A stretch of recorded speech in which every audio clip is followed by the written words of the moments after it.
to join this series. If you cannot make it one week, don't worry, we will record and send out that recording to everyone on the email list. So if you got the link to join today, you will get the link for the recordings. And we hope you learned something today. Feel free to type in the chat if you have any questions. If you want to unmute to ask a question, you wait until the end of the presentation to ask those questions by unmuting your microphone. So thank you for being here, and I'll introduce today. Kurt Lanzone is our speaker, talking about how to start seeds indoors. He is the A&R educator in Park County. Take it away, Kurt. Afternoon, everyone. Welcome to beautiful Park County. Can't see much from where I'm sitting right now. It's a little foggy out. I don't know about the rest of you, but we've been blessed with some early spring type weather, so it gets everybody thinking about starting seeds and making garden preparation plans. And we're really excited to bring this program to you. That way it helps you have a better garden, better gardening experience, and better quality of life. Our goal here. When we start thinking about our gardening spaces and starting seeds at home, there's a few considerations we have to few things we have to take into consideration. What kind of goals do we have for our garden space? Are we trying to produce food? Are we trying to produce a beautiful scene around our houses? Beautiful scene in the garden?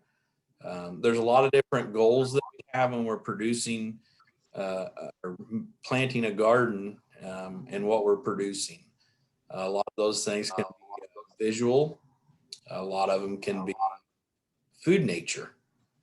A lot of things we got to take into consideration is, you know, what kind of needs we're trying to meet. Do we want to make ourselves beautiful neighborhoods? Do we want to grow more food for our families? Do we want to grow enough food to share with food banks?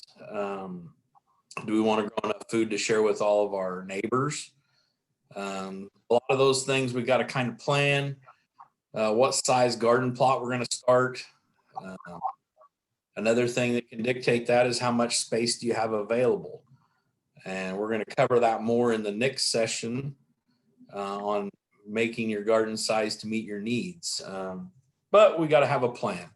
And that's part of, you know, our forward thinking, as right now we're still, you know, 10 weeks away before we really start planting things in the garden for some crops. And we got to decide how much seed we got to start right now indoors in our greenhouses, different places that we can start plants. So when we start making a plan now, it just helps us better prepare for down the road and might save us some costs in buying starter plants at the greenhouses. There's a lot of people that will save seed from last year and start those to save on those costs as well. And then there's a lot of heirloom varieties that people just enjoy growing that it means something to them on regards to having an heirloom seed that can self-pollinate and continue its propagation. And those are kind of things we try to encourage. You know, people enjoy that stuff, and I enjoy it as well. We do that at our house. So you got to decide what you're going to plant. We're going to go through some steps that'll help you decide when to start, how to start, all this indoors. So one of the keys when we're looking at our plant needs, we start looking at sizing, how much that plant needs in our garden, how much produce we're going to get from that plant. And we can kind of make a plan for it in our garden space as to, you know, how many broccoli plants I want or how many cabbage plants. And you'll hear me refer to those quite a bit today because they're all the cole crop family. And that's the ones that we should really be focusing on starting right now this early. And we'll go through some dates. That way you can put some stuff. A good rule of thumb is to have I like having a flip calendar that I can put dates that remind me when to start stuff. That way, if life gets busy like it seems to do all the time, I know that I have a date on my calendar that I need to start, my broccoli plants by, or my tomatoes or my peppers, things that I'm going to start. I know that I need to start them by the date in order for them to be, to make me happy with how they're going to produce in my garden spot. And I encourage people to do that too, to have a plan for those. And it seems as long as you've got enough space, you can start them earlier than that. But it seems a lot of people don't have a lot of extra space. So we try to time out. That way we can get them into the garden in a timely manner. That way we don't take up a lot of space in our houses or greenhouse areas, or, if we just got a little place to work off of that's got some artificial lighting, sometimes that can be hard to manage that space as well if you're trying to start a larger garden. But we've got this sheet right here, and Sadie will post the link in the chat box for you guys. We've got a couple good extension publications that are free that you can download that give you some of the information that we're going over. Just gives you a good way to have a plan. Here's the next table, and it's found on 14 of the horticulture landscape. And it's right here, and it's going to be everything you need to know about starting seeds at home. And like I said, the biggest thing there I've got posted is having that calendar of when to start stuff. And that calendar can help you backdate stuff, get ahead of the game, help you get proper management of your spacing and your time in your house or your greenhouse. That way you can have plenty of room to get all your plants started in a timely manner. As we can see here,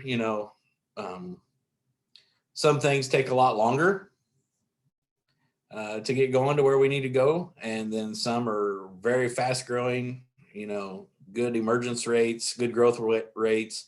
So we can hold off and start those a little bit later. Also has a lot to do with how hardy they are and what they can handle outside. So one thing that always comes up is, our spring frost map. When's our last frost going to be? I think a lot of us that had gardens planted last year got burnt a little bit on our spring frost because it was after our date. Here in Park County, we're pretty solid with the April 30th to May 7th. That's the first week in May. And if you'll recall, we had a pretty good frost that was after that last year, after we'd had a significant spring warm up. So a lot of people had gardens going like gangbusters, where we had a lot of growth in our gardens. Then all of a sudden we're scrambling to cover plants and, protect our investment in our garden spaces. And even with the preparations that a lot of us took with covering our plants and stuff in our gardens, we still got burnt by the frost because it was more considered a good freeze, in my opinion. It got pretty cold there, and we had issues with even trying to keep heat from the ground under the covers. So we had some damage that was significant to some tomatoes and peppers that were put out early when we probably could have waited a little bit. But me being a total optimistic person, always having faith that the weatherman is right and it's going to be an early spring, went ahead and planted some garden. I know a lot of the people that I recognize in our group here have done the same thing and had the same problem I did, because it was quite the spring last year. I know everybody was wanting to get stuff in the ground. So, but nonetheless, that's the dates that the state of Indiana has provided to us through the climatology. And that is also in that document. So one thing we talk about that's important with starting our seeds is our container selection. Basically, we can use about anything we want for a container to start a seed in. Plastic trays, clay plastic pots, peat pots. A lot of people like the peat plugs. We got a lot of different options in the horticulture industry as to what fits the needs of, every producer. Here's some examples. We've used wooden trays before a lot for bulk starting stuff. You're going to fill it up, just put a line in it. You can just basically like planting a mini furrow. That's one way to do it on those. The nice thing is a lot of times you're going to be using the plants that you can split out fairly easily. Splitting out plants at a young age is really easy to do while they're tender. There's not as good a chance as breakage as when we get them a little bit older. And then we can transplant those into a more adequate sized cell that we're going to grow it out in to transplant into our gardens. Some people start in clay and plastic pots. I know we've seen those a lot, mimicking from the greenhouses. A lot of people that buy stuff every year that transplant into their gardens save those, and then you can use those as individual cells for your own garden space.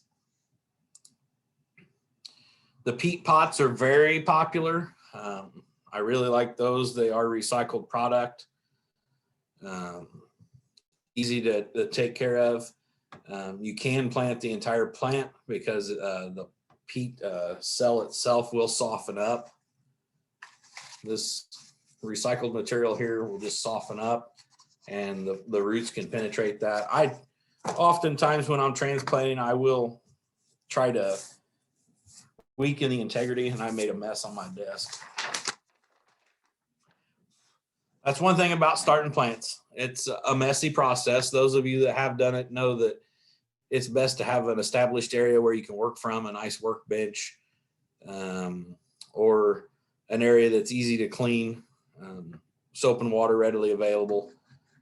But I'm sure somebody won't be very happy about me using my desk, but we do what we got to do. Commercially, a lot of times we see plastic flats and plugs. A lot of times these are used when we have seeds that have higher germination rates. We'll do the bulk seeding in the trays and stuff on plants that have lower germination rates. That way we guarantee that we're going to have something to put in a cell.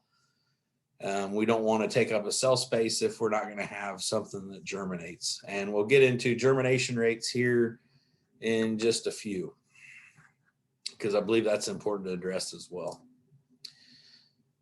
One important thing that we're looking for is our soil mixes and our growing media.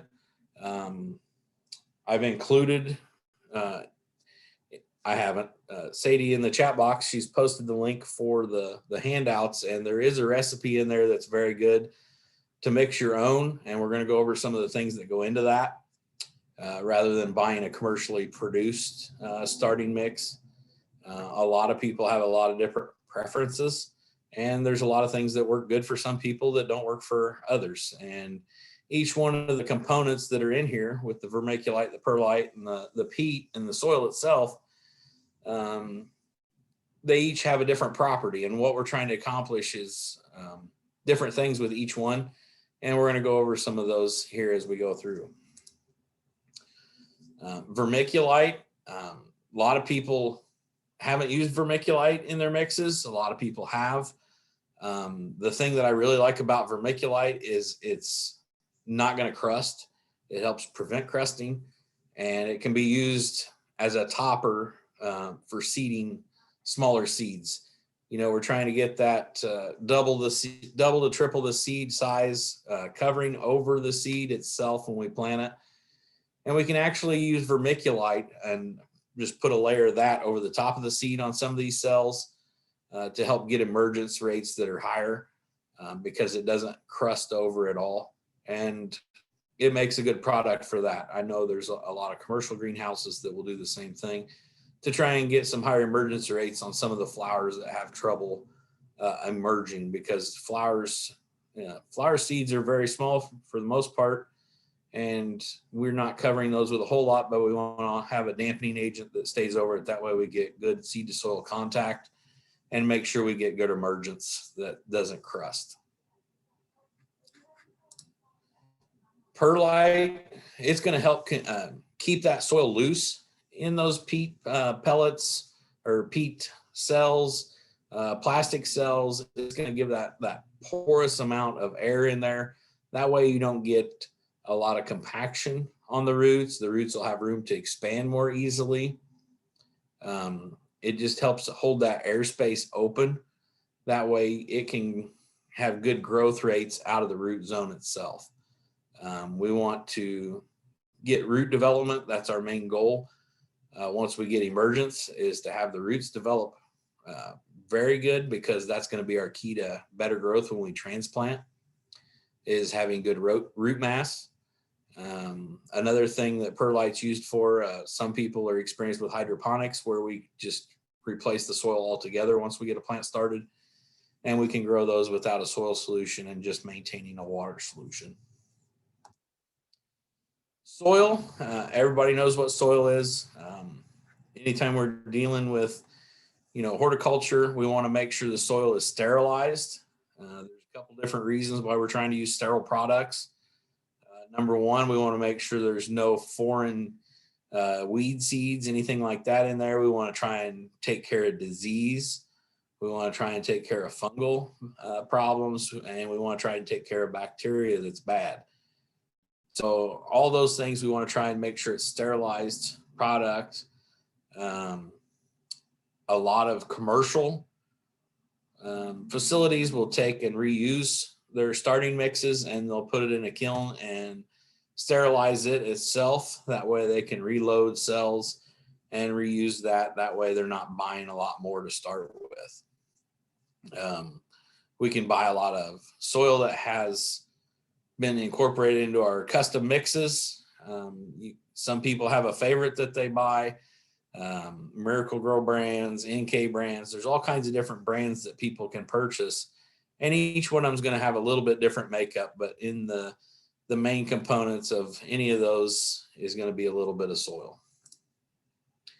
Peat moss, sphagnum moss, there's going to be a big need for that in any of our soil mixes, because it's going to help retain moisture. As you can see there, it can hold up to 20 times its weight in water. So it's going to be good for holding water and nutrients. It also improves the soil structure itself and prevents compaction. I don't know if many of you have messed with a bag of sphagnum peat moss before, but it comes in a big bale basically, and it feels spongy almost. And as you start to break that up, it starts to absorb water when you put it into it, and it's just going to start keeping that spongy feeling as it expands. So it's going to retain a lot of water, and then as it retains water, those roots are also able to take that water out. So it's a good tool to have when we're starting seedlings. Maybe we're not the best at watering our plants sometimes, and we have black thumb tendencies instead of green thumbs, and this is one of the tools that can help us. We talk about premixed, that's going to have all the things that we need to start these seeds. I picked this one up at our local hardware store here in Rockville. I mean, there's all kinds of different starting mixes. One thing I will say, make sure you're getting a starting mix and not a potting soil. The potting soils are going to be more soil based and won't have a lot of the perlite or vermiculite or the peat mixed in with them. So we want to make sure we get something that has a good blend, that helps create airspace, helps retain moisture, and helps promote root development of our seedlings.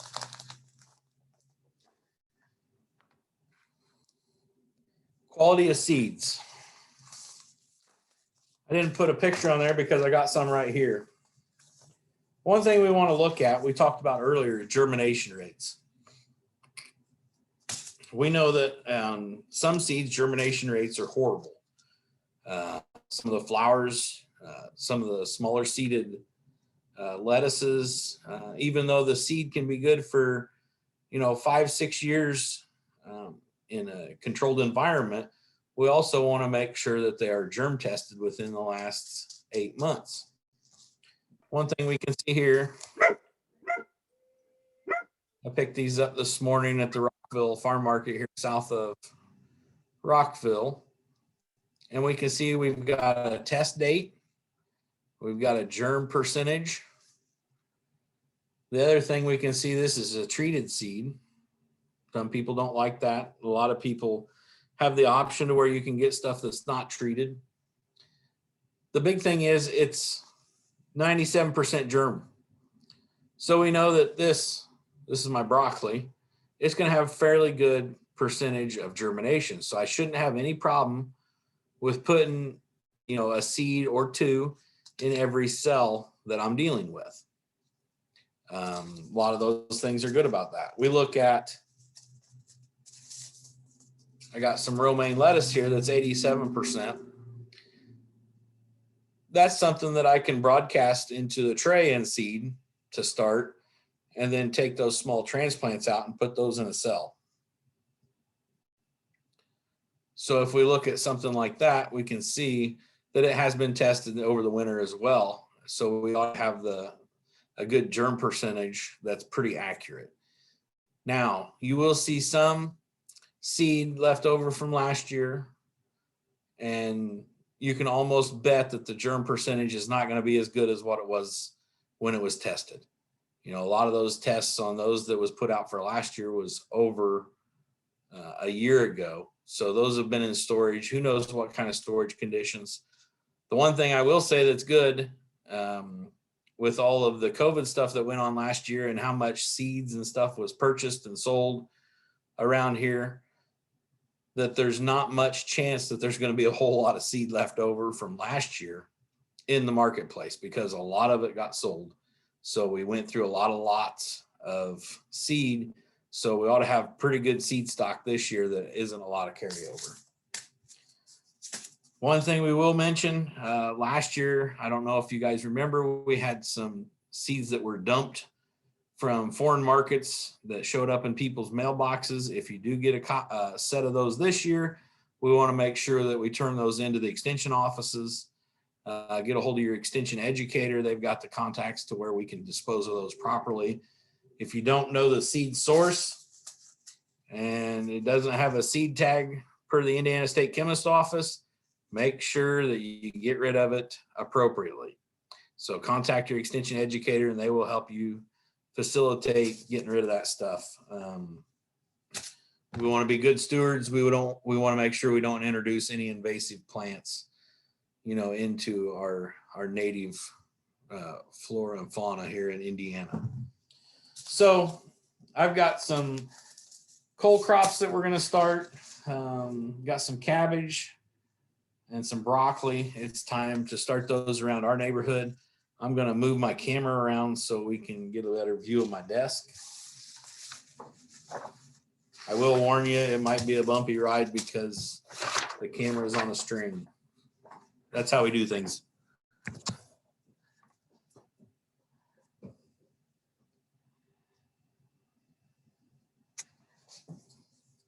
Everybody see okay?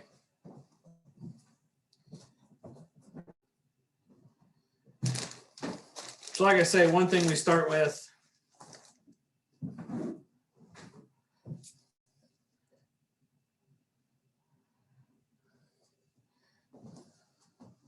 I guess I'll sit down for it. It doesn't look like my camera will go high enough angle. One thing I start with, anytime I start with a seeding mix, I got an old bucket. Since I'm in my office, I borrowed a mop bucket from over at the 4-H building. We want to get it damp first. We want to get it to where it's starting to soak up some water first. So we'll put it in the bucket. We'll start mixing some water with it. And it's a lot more fun than mixing pancake batter because you get to get your hands dirty. And that's one thing that's going to happen with any of this process. You're going to get your hands dirty. If you plan on not wanting your hands dirty, get a good pair of gloves. That way you don't have to deal with that problem. We're going to fill our peat cells to where they're just almost full. We want just a little bit underneath the lip, because some seeds, like I talked about earlier, we can come back through after we put the seed in, so we can do some of the lettuce and stuff that's finer seeded, and we can top dress that with vermiculite or peat. We can use peat. It's not too bad to cover with. It can be used as well. Big thing's just getting a nice even coat after you put the seeds in, but let's get this cell filled up.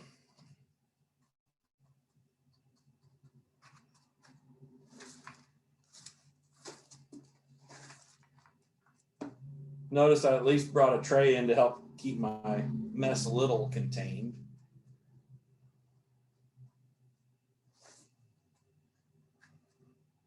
And as I'm looking in this mix that I got at the hardware store, I can see vermiculite in here. I see a little bit of perlite. It seems that it's very heavy on peat base. I can see some soil in it. So it's a good thing that you can see what all's in there in your components that they've mixed with these commercial mixes.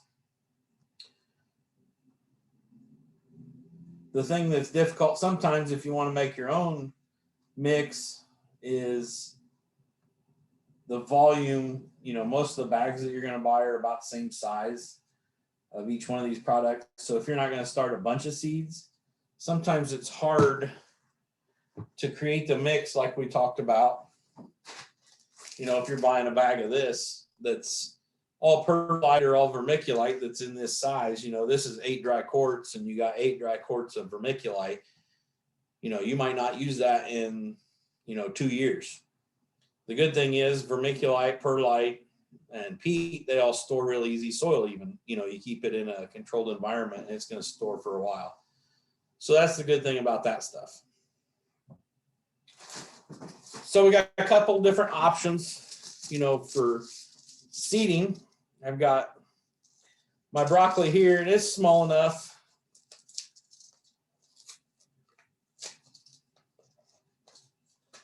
that you can take it. I'm going to try and do it on this so you guys can see what size seed it actually is. I like to get a sheet of paper and fold it. Dump some in there, and they're tiny. I don't know if you can actually see those or not. That's a long way from the camera. But I got that crease right there, and I take a pencil. Oh, I got some mechanical pencil, and I line that up there, and I'm just going to kick. I'm going to kick one loose because my germination rate was pretty tall or pretty high. And you just let it roll right down in there.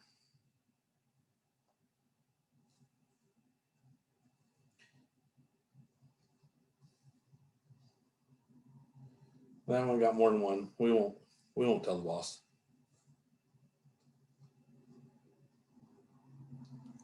And you can stop it, you know, with your pencil once you get one rolling down. It's a pretty cool tool that you can use.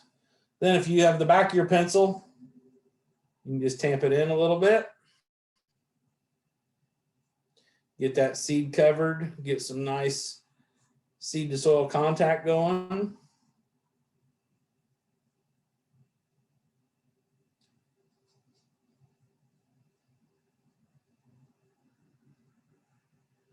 One thing we'll do, a lot of the cold crops, they don't require much heat to germinate. You know, they're looking at 55 degrees. So just sitting over out of the way, covered with some cellophane or Reynolds wrap to try and keep the moisture till they start to sprout, works fine because 55 degrees is the magic temperature for them.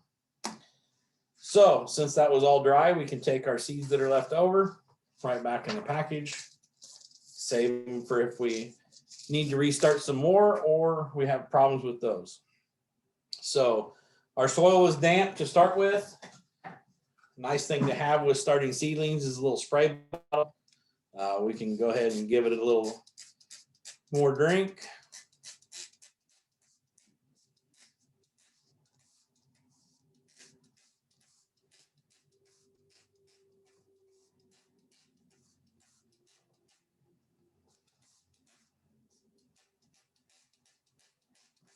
Cover it with Reynolds wrap, cellophane, let it go. So next thing we can deal with, it's a little bit early, but we're going to go ahead and start some lettuce. We got some nice romaine lettuce, leaf lettuce here. You know, its germ rate is 87%. So One thing about it, we got a couple options after we put some in some cells. We're going to do these all in cells. We can either start them to where they have 3, 4, something like that in there to get them started. We can either terminate some in the cell as they come up, as we decide to see fit, or we can attempt to transplant those into another empty cell. So it just depends on how much of anything you need in your garden space, and that comes from the planning. So we can terminate those if we need to.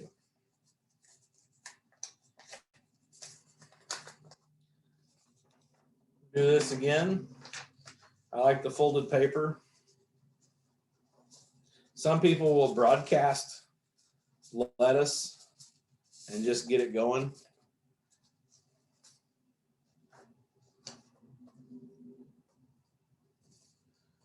So I can take my pencil, I can get about 3 or 4 seeds, just scrape them right off in there. And this is very similar to starting some of our flowers that we like to start too. You know,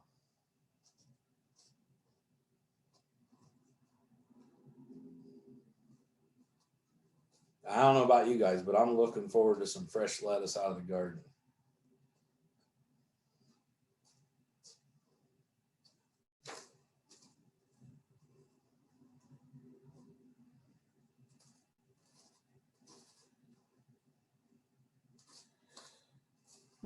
So one option we talked about, those are all done.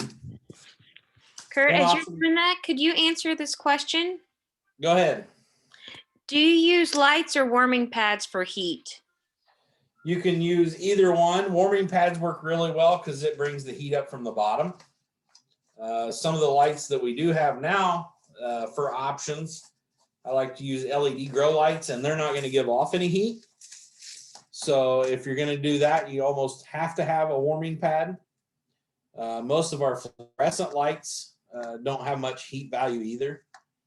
And a lot of the plants that we need to worry about the heat with would be our tomatoes and peppers and some of those warmer season crops. They're going to be the ones that need higher temperature to germinate. I think in the handout that we've attached, there's a chart that has temperatures for emergence.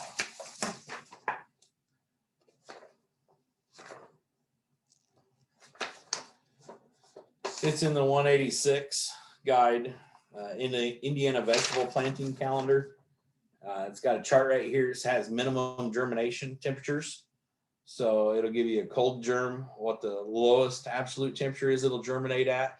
And it also gives you the maximum, because some won't germinate if it's too warm. And then we also have what our optimum is. If we look at maximum, the time that it comes into play, it seems, is during the summer when we're starting fall garden stuff. Hope that answers the question there. Lettuce is really fine seeded. I know most of you have messed with lettuce before. So one thing, we can just give it a little tamp down, or we can take some of, this is really heavy peat based. So we can take it and just sprinkle a little bit on the top.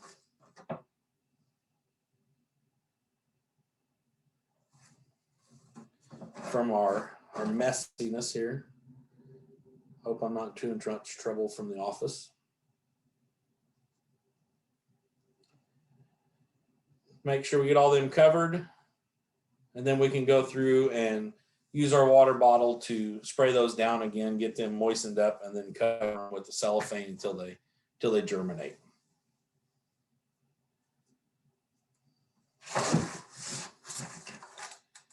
I've got a mess everywhere. So we've started all of our plants. We're 10 weeks down the road here. We're getting ready to start planting. One of the things we have to consider is hardening off our seeds. A lot of people think that, you know, I start them in my windowsill here, I can just take them right outside and plant them right away. Well, some people found out last year that doesn't exactly work that way. We had several calls of some plants that were, I don't know what happened to my plants. They're bright white and they're wilting and they're just falling over. And I just planted them and they were beautiful in my windowsill, 2 days ago. Well, did you plant them straight from your windowsill? Yeah, I just took them straight out. They've been in the sunlight the whole time. Different kind of sunlight comes through our windows. If we look at our windows, most of them have a little stamp in the bottom corner that shows that they do reflect UV light. So as soon as we introduce these plants outside, they're going to have a rude awakening of actual sunlight exposure. So good process to have is a good hardening process. We want to make sure our plants are large enough size to where they can handle some of the elements. The wind is really bad on some leggy tomato plants, and leggy tomato plants always seem to be a problem. I've replanted or repotted tomato plants quite a bit because of how leggy they can get, just growing in competition with each other and being so close quarters.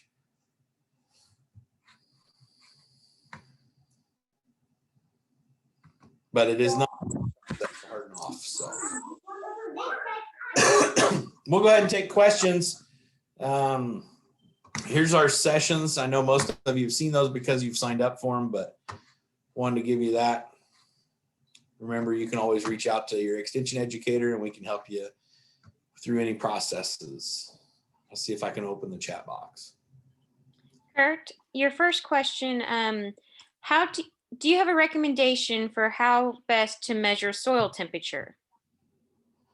So one of the easiest ways, we have some online resources, and I will try to get a link. I didn't even think about posting that, but there's some online resources where we can view live data on soil temperatures, and they are going to be generally pretty close to what we're seeing in our yards, maybe off a degree or two, but a lot of these seed companies in ag actually have that data live on the internet based in regional areas. So it'll give you an idea of what you're looking at. And I'll make sure we get those sent out to you. If you want to take it at your home, there's all kinds of thermometers that are available to buy that we can use for measuring soil temperature. And the big thing is we want to make sure it's, about 3 to 4 inches down when we're doing that soil temperature. Awesome. Your next question is, this individual bought some starter mix by Miracle-Gro to add to what she had left over. She noticed that it has some fertilizer in it. Is that going to be a problem? It's not going to hurt anything. There's some that have fertilizer in them. The good thing about any of the Miracle-Gro products, they are slow release, so they're not going to burn any of your roots or anything like that. So as long as you're not trying to do things organically, there's no problem there, because I would guess that it's a Miracle-Gro product, so it's probably not an organic fertilizer. Okay.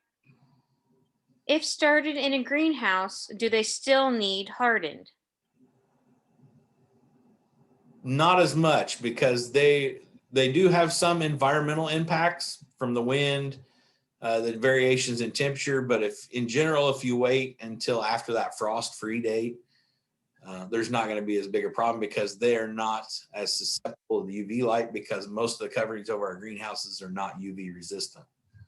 So that's the big thing that we fight all the time, is the UV acceptance by the plant.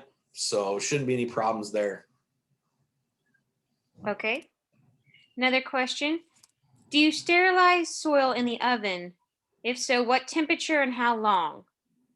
So I'm not going to quote that off the top of my head, but there is a magic temperature and a magic time. I believe it's in the handout 14 that I gave in the group, and it gives you time for,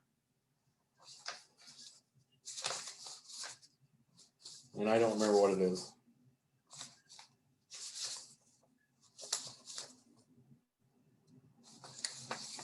So I'm not going to lie and try and say that I know. I'm going to look it up real quick. Okay.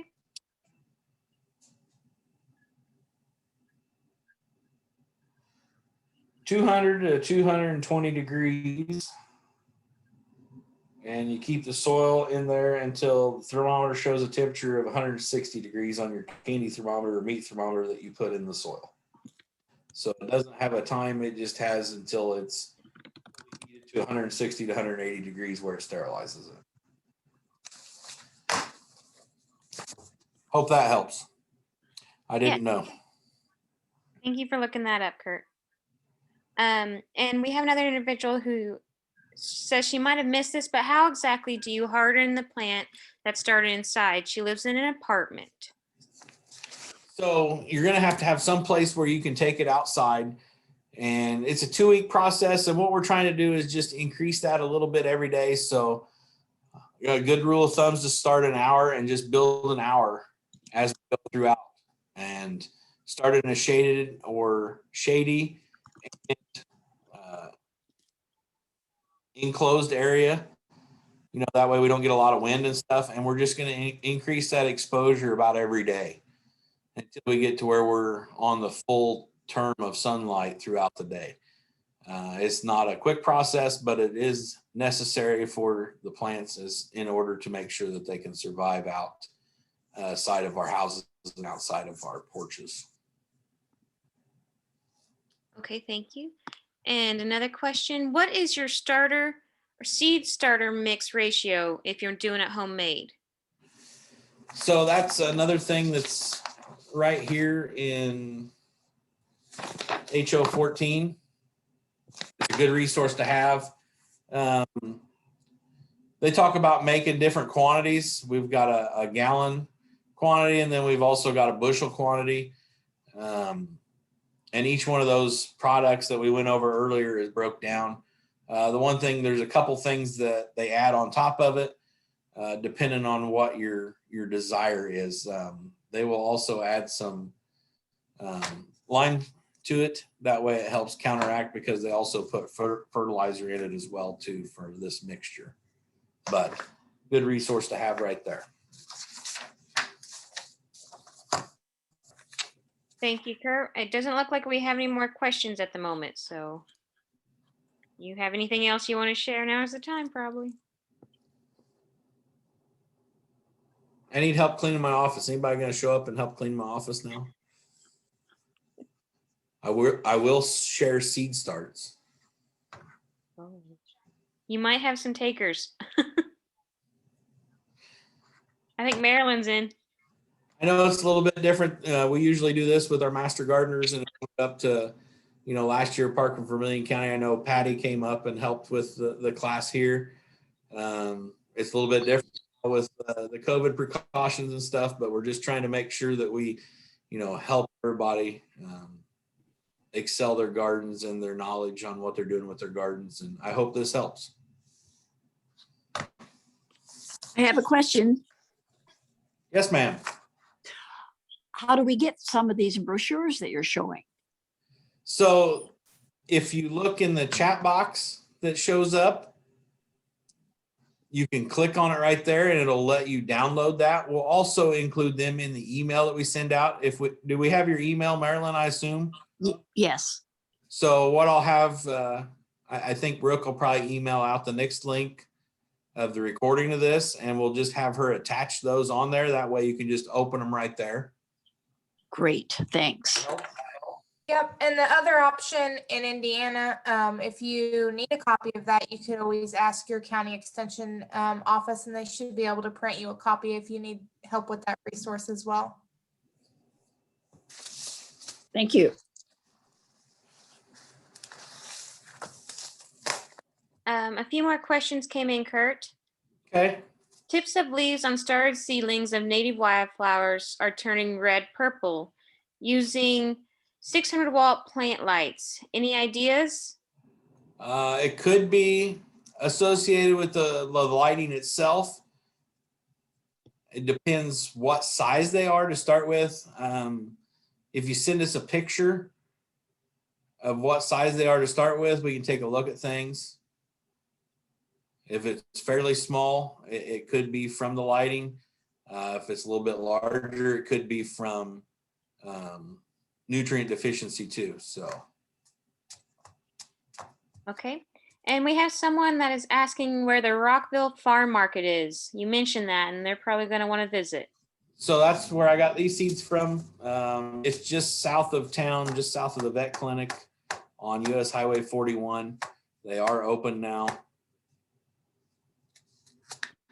Okay. And why do you use that burpee mix? Because it's mostly coconut shell. And what do you think of this seed starter mix? So I don't use a lot of burpee products. I'll be the first to admit I'm not in the burpee camp. I use a lot of NK stuff, just because that's what I've always had a preference to and what I've been raised using. Didn't use a lot of burpee stuff. Burpee can use the coconut shells because it acts as a filler material, and it can also help create that airspace in there. It's going to retain a little bit of moisture, so it's going to take some place of the peat and also some place of the perlite itself. I'm not saying it's a bad mix, though. It's a good mix. The thing you'll find, everybody will have a preference that they will develop, just sometimes based on no data whatsoever, but just the feeling that they get better emergence from using this mix versus that mix. And that's why you'll see a lot of people that'll make their own mix. We've made our own mix a lot of times, and as I get crunched for time, it seems I just go buy mix sometimes. I know Patty's on here from down there in Vigo County, and I know she makes a lot of her own mix. We talked about that last spring when she was up here doing a class for us here in the extension office for the master gardeners. We have someone that's asking, what types of seeds should we start growing now? She wasn't sure if we had covered that or not already. So one thing we always look into is this time of year, that calendar that we talked about between the two publications. We're about 10 weeks, 11 weeks till where we're really starting to put stuff pretty heavy in the gardens because the frost date's gone. So one thing we can start now is the cold crops, because we'll actually plant those a little bit before the last frost, and we can get those put in, get those started, get those going. In my family, it's always a good time to start tomato plants. We're big tomato people, so that's one thing we start pretty much when we start getting other things started. Okay. Look at the chart, make yourself a calendar of the products that you want to grow, from flowers to vegetables, and just start working your way backwards from that frost date, and that'll be when you start your seeds. So you'll have, like I said at the beginning, you'll have, if you missed it, you'll start and you'll have waves of going in your starting areas. Can you explain some of the places where folks could purchase grow lights? There's a lot of different options online now. There's not a lot of options locally where we can go and source those. If you go to several of our smaller hardware stores that are still in some of our bedroom communities outside of Terre Haute, a lot of those carry those. I suppose Menards has some. The best thing is to see what options they have there. I really encourage a lot of use of the LED lights now, as they're more environmentally friendly for usage of power. We can run those LED lights a lot more cost efficiently than what we could run the old fluorescent grow lights. The thing that might be hard is I haven't seen too many of the LED grow lights in some of these places. So that might be something you have to source online from some of these specialty shops. And I'm sure it's on Amazon. Everything's on Amazon too. That's true. And Brooke just mentioned that Walmart has some grow light options, so you could always look there. How many times do you repot your tomato starts before moving to the garden? It depends. That's probably about the best answer I can give you. It depends on how much growth you get. Seems anytime we start ours in the cells like these, we're going to be repotting those several times. I've been up to 4-inch pots like several times because of starting them this early.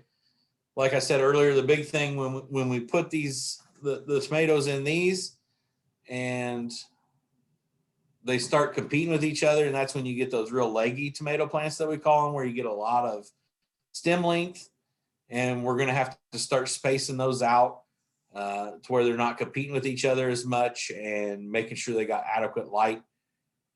That's the other key to help prevent a lot of leggy tomato plants. But the thing nice about tomato plants, we can plant them and to where there's this much of the plant out of the top, and it's going to take off and root off of the stem itself on different areas underneath the soil, and you're just going to have that much more stronger root base.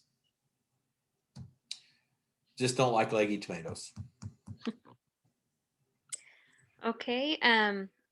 And Bob said Rural King might have some grow lights as well. So I didn't think about them. We're going to have a lot of options where you could go. And that, I think, is the last of the questions, Kurt. Good deal.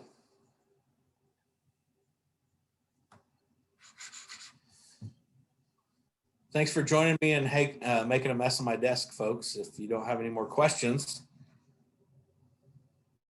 we'll send you an email out with the next link.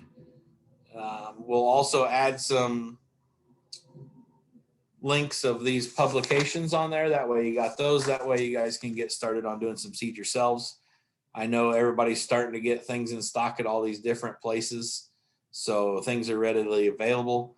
I'd encourage you to go purchase some now. That way you have them. That way we don't get stuck like we did last year where everybody was trying to find seeds everywhere.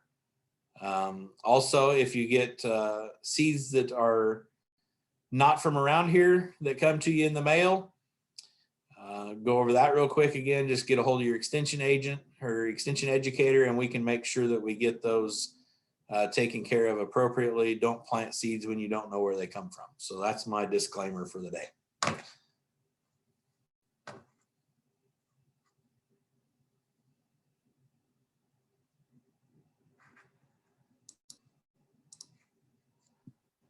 Okay. This session has been recorded. We're going to be recording all of them, and we will be posting them. So great question.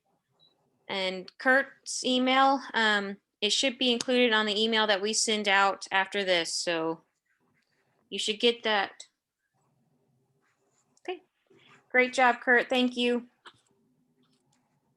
Thanks for joining us, guys. We'll see you next week.